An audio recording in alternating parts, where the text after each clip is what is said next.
आप कह रहे हैं ऑटोमेटिकली कंट्रोल करता है हाइट को एयरक्राफ्ट की, और ड्यूरिंग लेवल फ्लाइट इसको यूज़ करते हैं, नॉट फॉर लैंडिंग और टेक ऑफ। ठीक है। अच्छा, इसमें एक एयरक्राफ्ट में टिपिकल कंट्रोल प्रॉब्लम क्या होती है? सबसे पहले तो आपने इस एयरक्राफ्ट को स्ट्रेट रखना होता है। इसको ऐसे ऐसे नहीं होना चाहिए, इसको ऐसे ऐसे नहीं होना चाहिए, इसको रोल भी नहीं करना चाहिए। इस मोशन को रोल कहते हैं, और रोल को हम फाई से डिनोट करते हैं, जैसे ये वाली चीज़ है। ठीक है। और फिर यॉइंग मोशन होती है जो कि साई कहलाती है, और ये इस तरह से होती है। और जो सबसे इम्पॉर्टेंट मोशन होती है जहाज़ की, वो पिचिंग मोशन होती है, जिसका रोल, एक मिनट, थीटा, हाँ, तो ये पिचिंग मोशन इज़ लाइक के बेसिकली ये नोज़ अप नोज़ डाउन वाली मोशन है, और ये एंगल जो उसका होता है वो थीटा कहलाता है, और उसका जो थीटा डॉट है, जो रेट है, उसको क्यू कहते हैं। ठीक है, पिचिंग रेट भी कहते हैं। तो जब ऑब्वियसली सबसे जो इम्पोर्टेंट प्रॉब्लम है वो हाइट मेंटेन करना जहाज़ की, जो ऑल्टीट्यूड मेंटेनेंस है। तो ऑल्टीट्यूड मेंटेन करने के लिए आपको पिच को एक ख़ास एंगल पे रखना पड़ता है, या अगर आप ऊपर जा रहे हैं तो पिच थोड़ा ज़्यादा करना पड़ेगा, नीचे आना है तो पिच को नीचे लाना पड़ेगा, नोज़ को नीचे लाना पड़ेगा। तो इस वजह से ये जो पिच एंगल है ना, ये सबसे इम्पोर्टेंट पैरामीटर है। अच्छा, नीचे जो ओवरऑल आप कह लें कि ट्रांसफ़र फंक्शन कह लें, स्टेट स्पेस मॉडल कह लें, ये तकरीबन 16 स्टेट्स का मॉडल होता है। ये 16th ऑर्डर सिस्टम होता है। It's a pretty high system. तो इसको फिर हम ना थोड़ा सा सिंप्लीफाई कर लेते हैं और ब्रेक डाउन कर लेते हैं। नीचे ले आओ, बिल्कुल जहाँ पे ऑटो पायलट लिखा हुआ ना, वहाँ पे ले आओ। तो बेसिकली जो ये वाला डायनामिक्स है जहाज़ की, और जो साइड वाइज डायनामिक्स है, इन दोनों को अलग अलग कर लेते हैं। तो हम ये कहते हैं कि जो ये वाली डायनामिक्स है, इनको हम लॉन्जिट्यूडनल डायनामिक्स कहते हैं, और दूसरी डायनामिक्स को हम लैटरल, जो साइड वाइज होती हैं वो लैटरल डायनामिक्स कहलाती हैं। तो हमारे पास लॉन्जिट्यूडनल मॉडल होता है,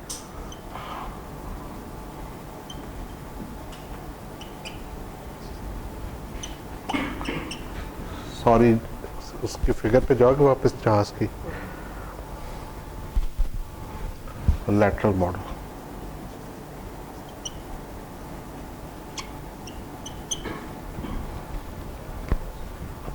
अच्छा, इसमें एक सवाल जो है वो आपके जहन में आता होगा कि हम अगर पायलट ने जहाज़ को नोज़ अप करना है, नोज़ डाउन करना है, तो वो कैसे करेगा? मतलब इससे ह्यूज स्ट्रक्चर, छोटे जहाज़ों में भी यही प्रॉब्लम होगी। ये देखें, ये आपको ये शेप्स नज़र आ रही हैं, ये कंट्रोल सर्फेसिस कहलाती हैं, और पायलट अपनी मर्जी से इनको ऊपर नीचे कर सकता है। ठीक है, अगर आप विंग के पास बैठे हो फ्लाइट में तो आपको ये सर्फेसिस नज़र आती होंगी, लेकिन ये और मकसद के लिए होती हैं। जो हमारे काम की चीज़ है वो ये है, ये जो आप कह रहे हैं जिसको हम रडर कहते हैं या दुम कहते हैं, रडर के साथ छोटे जो पर होते हैं, इनके ऊपर ये सर्फेसेस होती हैं। ये जो नीले रंग की सर्फेस है ना, ये सर्फेस हिल सकती है। कौन है इधर? नासिक। तो ये जो सरफेस होती है, इसको पायलट अपनी मर्जी से ऊपर नीचे कर सकता है। अब अगर इमेजिन करें कि जहाज़ हाई स्पीड पे जा रहा है 300-400-500 किलोमीटर पर आवर पे, तो बेसिकली विंड बहुत तेज़ी से इससे गुजरी होती है। अच्छा, अगर मैं अब इस सरफेस को नीचे करूँगा तो क्या होगा? जो विंड नीचे से गुजरी है वो इस सरफेस को ऊपर उठाने की कोशिश करेगी। जब ऊपर उठाने की कोशिश करेगी तो ये टॉर्क प्रोड्यूस होगा। टॉर्क प्रोड्यूस होगा तो जहाज़ को नोज़ डाइव करवाएगा। ठीक है, तो इस तरह से अगर पायलट ने नोज़ डाइव करवाना होगा तो वो इस सरफेस को नीचे कर देगा, और अगर पायलट ने नोज़ अप करवाना होगा तो वो इस सरफेस को ऊपर कर देगा।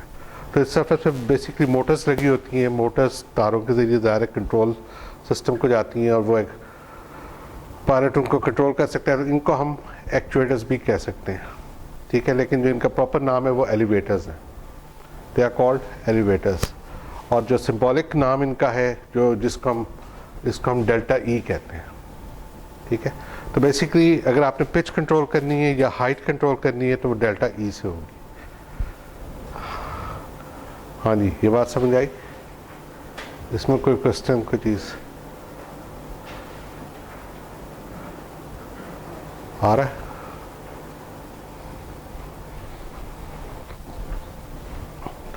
यार कोई एक जहाज तो पकड़ ला।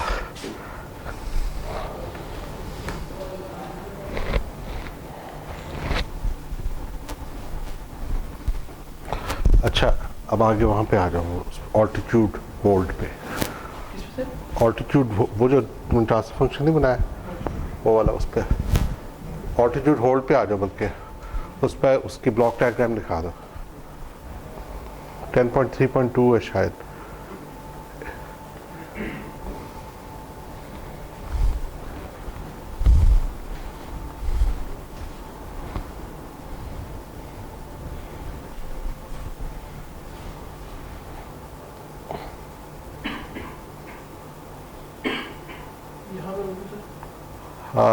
और नहीं क्या इधर ब्लॉक डायग्राम नहीं थी कोई?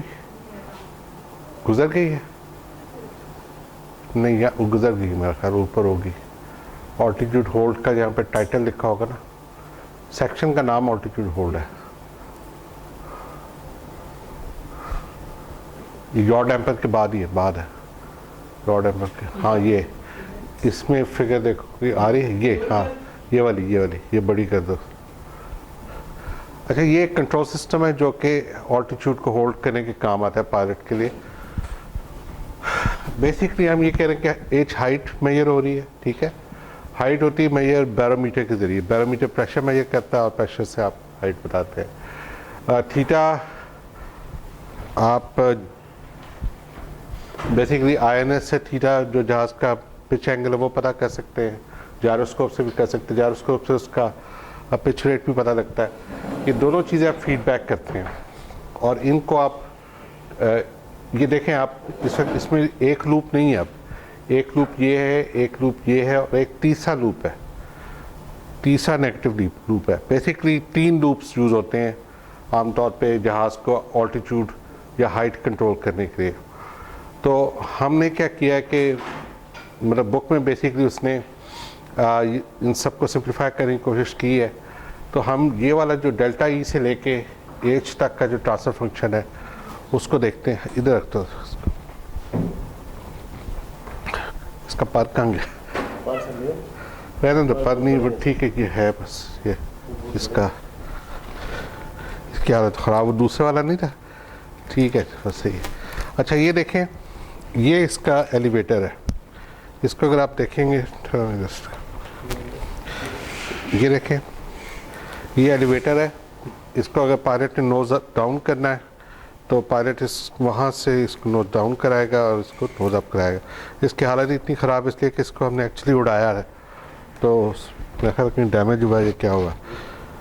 अच्छा, इसमें यहाँ पे जब हमने इसको F9 पार्क में उड़ाया हुआ बाकायदा, तो इसमें क्या होता है कि इसमें हमने सेंसर कार्ड लगाया था और इसमें हमने वो लगाया था साथ पिक कंट्रोलर था, ठीक है।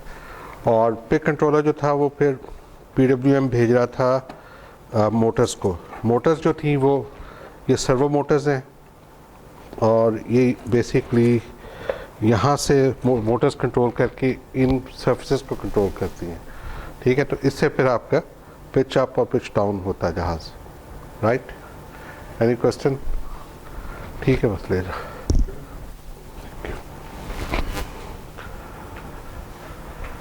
अब वो उस ट्रांसफर फंक्शन पे आ जाओ जो मुझे दिखाया था।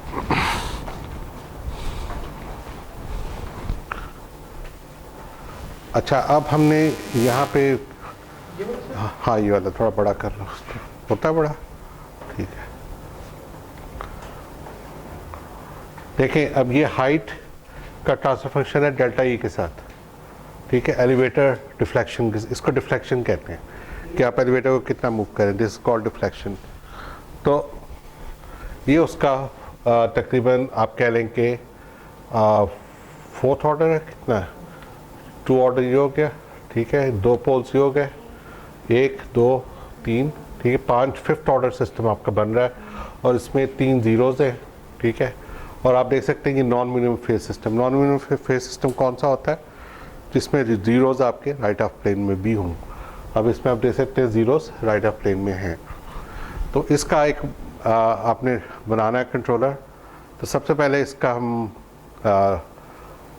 बोर्डर प्लॉट बनाते हैं, ठीक है। ऑब्वियसली ये हाथ से बनाना it will be a big deal, तो इसको एक दफ़ा मैटलैब में बनाते हैं और फिर देखते हैं कि व्हाट डू वी नीड। अच्छा, इसमें इंपॉर्टेंट चीज़ ये है कि ये देख सकते हैं आप यहाँ पे आपके पास दो सेकेंड ऑर्डर सिस्टम्स हैं बेसिकली। एक के पोल्स ये हैं और एक के पोल काफ़ी क्लोज हैं, ये वाले हैं। तो ये बेसिकली एक शॉर्ट पीरियड अप्रॉक्सीमेशन कराती हैं और एक लॉन्ग पीरियड या फिगॉइड मोड अप्रॉक्सीमेशंस कहलाती हैं, और सॉरी ऑसिलेशंस कहलाती हैं, क्योंकि जहाज़ जो फ्लाइट करता है अगर बिल्कुल स्टेबल भी हो तो वो थोड़ा थोड़ा ऊपर नीचे होता रहता है। तो और ये जो एग्जैक्टली होने की जो फ्रिक्वेंसी है वो ये वाली होती है, ये वाली भी और ये वाली भी, ठीक है। तो ये मोड्स इस वजह से इसमें नज़र आते हैं। अच्छा, बनाओ इसका फिर ट्रांसफॉर्मेशन।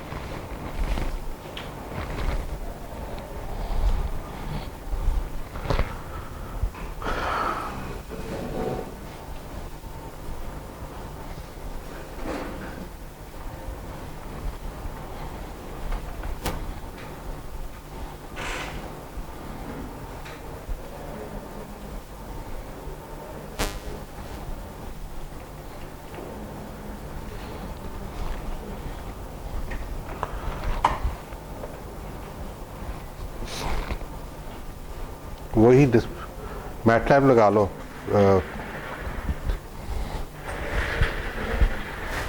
जैसे फिर वापस लगा लो उस पर, क्योंकि वो फिर नज़र नहीं आ रहा उनको, मैटलैब नहीं नज़र आ रहा।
उनको कन्वॉल्व करना पड़ेगा, क्या कर,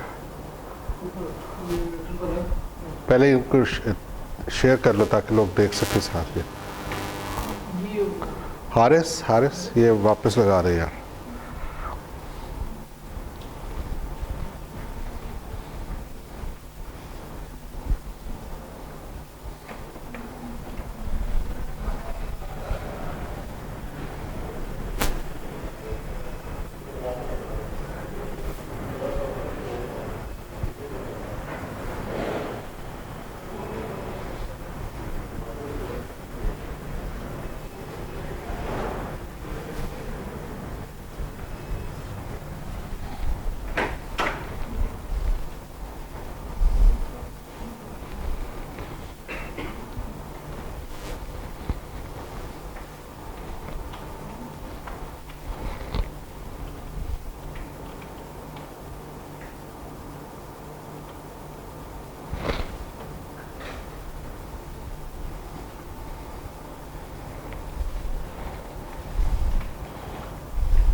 हाँ जी, ये नोट करना चाहे तो नोट कर लें, या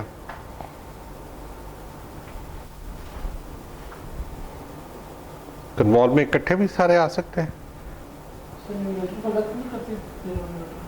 तो वो ठीक है, लेकिन कन्वॉल्व में 5 एट ए टाइम कर लेगा वो, शक है। ये 2 एट ए टाइम करते, देख लो करके।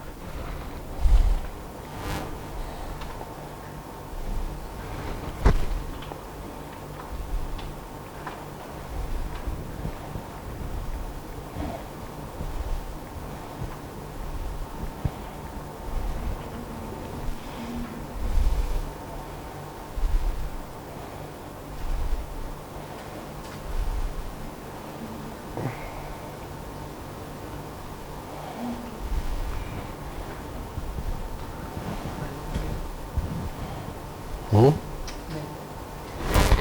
वो नहीं कर रहा ना?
इसका भी ग्रेड कर लो और मार्जिन तो है, तो उस पर आ क्यों नहीं रहा मार्जिन?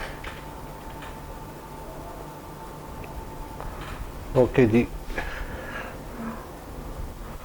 इसका क्रॉस ओवर है 7.35 रेडियंस पे और फेज मार्जिन ऑलरेडी काफ़ी डिसेंट है 40 रेडियंस 40 डिग्रीज। और इसमें अब हमने निकालना क्या है, इसमें फिगर आउट करना है कि क्या हमें चाहिए। लीड कंट्रोलर, क्या ख्याल है, इसमें लीड कंट्रोलर चाहिए होगा हमें? बल्कि इंटरेस्टिंगली इसका जो गेन है वो भी काफ़ी अच्छा है, तो what is there to improve? Cross over कम करें?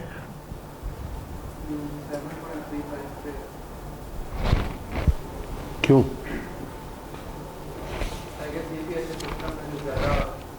हाँ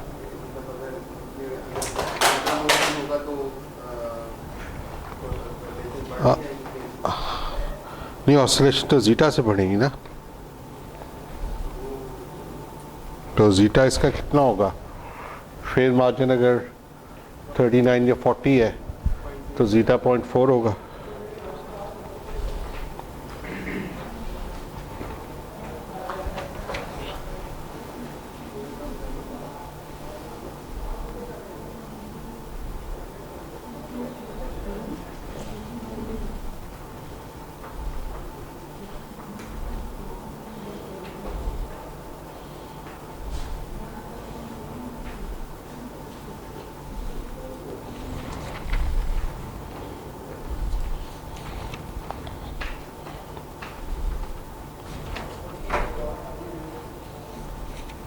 हाँ जी, इस डिज़ाइन को इम्प्रूव करने के बारे में क्या ख्याल है आप लोगों का? कहाँ पे इसमें इम्प्रूवमेंट की ज़रूरत है?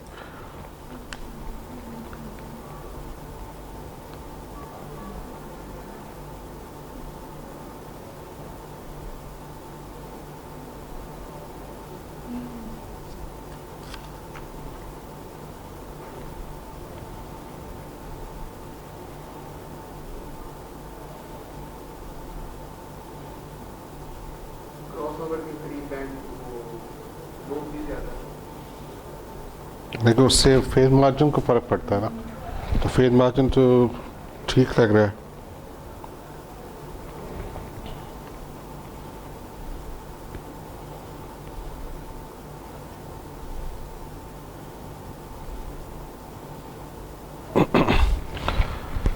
ठीक है, तो हम ये करते हैं कि जीटा को 0.5 करने की कोशिश करते हैं और गेन को कम करने की कोशिश करते हैं, 1 पे लाने की कोशिश करते हैं।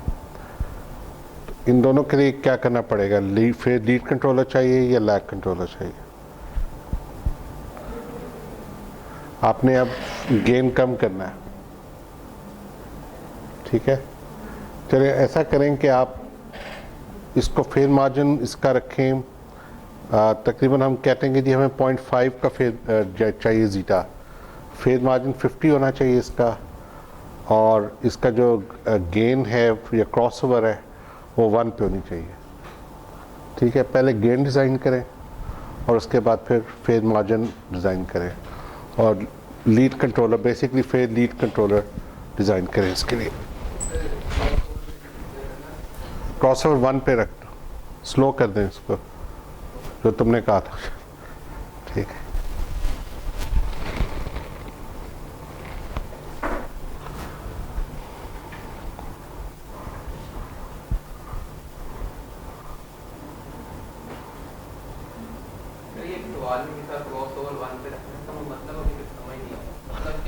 वन का मतलब होगा ये बेसिकली ये बैंडविड्थ होती है क्रॉस ओवर, 1 रेडियंस पर सेकेंड, 1 रेडियंस पर सेकेंड का यहाँ पर। अगर आपने इतना गेन इसमें से निकालना है तो ये तकरीबन 40 dB का गेन बनता है।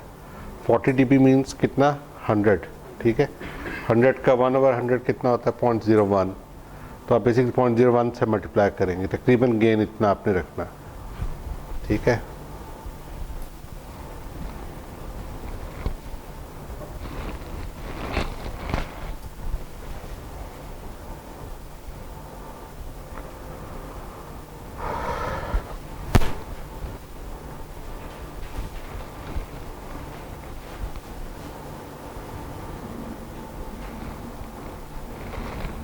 और तुमने मेरी घड़ी पहनी है, तेरी तो असली होगी। कितने की है? 4-5 हाँ बस फिर ये मेरे साथ की है ना।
देखा जाए तो ये बड़ा वेल बिहेव्ड सिस्टम है, वेरी इजी टू कंट्रोल। इसकी क्या वजह है? पहला सिस्टम कौन सा था?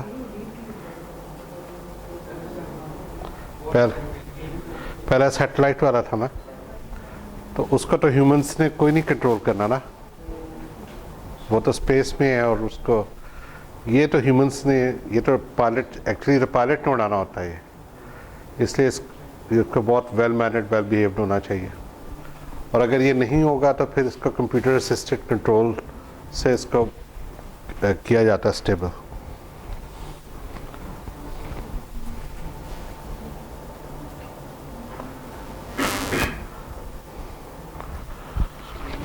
तो बेसिकली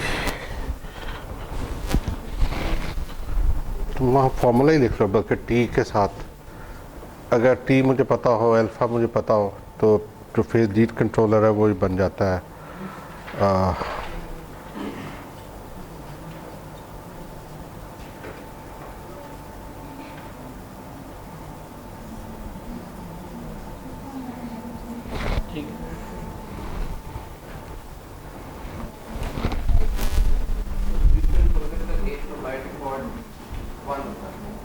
लीड का वो वन ही आ जाएगा।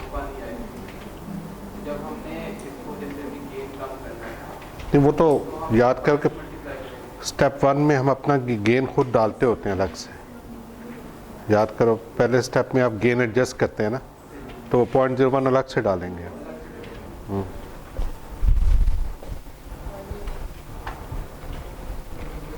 बल्कि ट्रूली स्पीकिंग वो डालने के बाद आपको फेज मार्जिन निकालना चाहिए। तो यासिर, इसको ना 0.01 से मल्टीप्लाई करके दोबारा प्लॉट करो ओपन लूप को।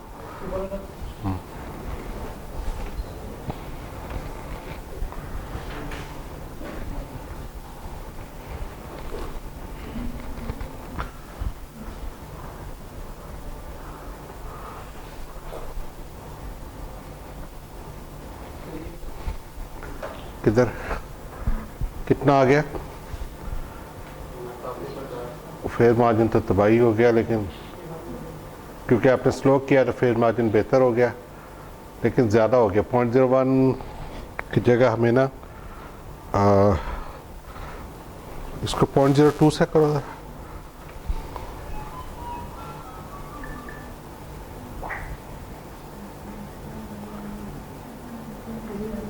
पॉइंट 0.15 रख लो दरमियान में, ना उधर ना इधर।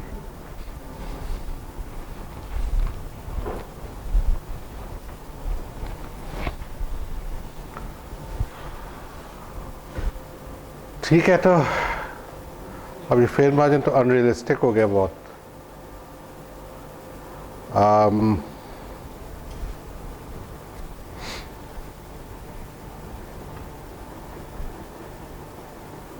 तो इसके बगैर ही करके देखते हैं पहले कि क्या होता है, लेकिन वो फिर फेयर मार्जिन को भी चेंज करेगा।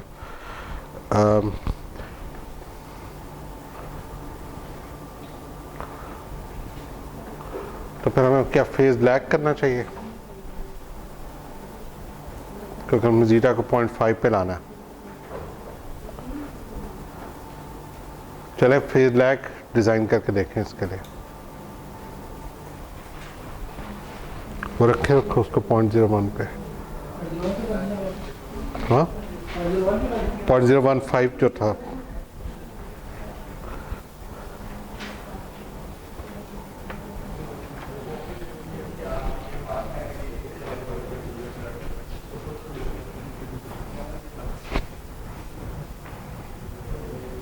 आ गया था आज।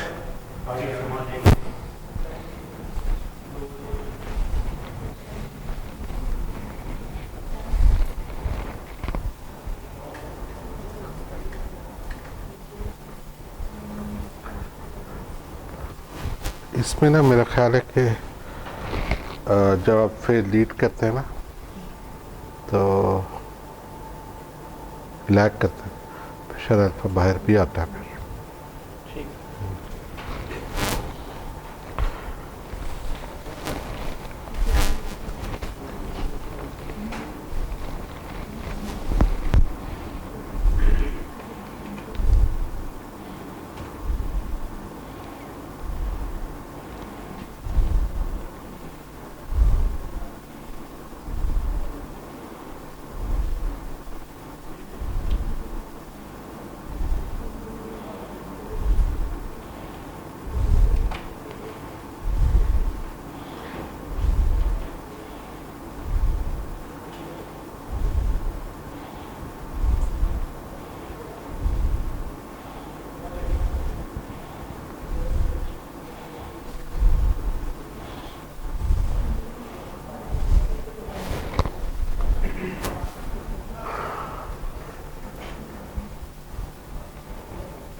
क्यों रह गया थीसिस? हाँ वो जा सको ना, एग्जामिनर भी चाहिए, एग्जामिनर भी रिकमेंड करने होंगे हमने। मैं कहा 3 करने होते 5 करने होते? नहीं 5 तो वो होते हैं ना जो डिफेंस के वक्त चाहिए होते हैं। वैल्यूएशन के लिए 3 होते हैं। मेरा ख्याल था 3 होते। पता होगा अबरार ने भी तो अभी करना है। करना है।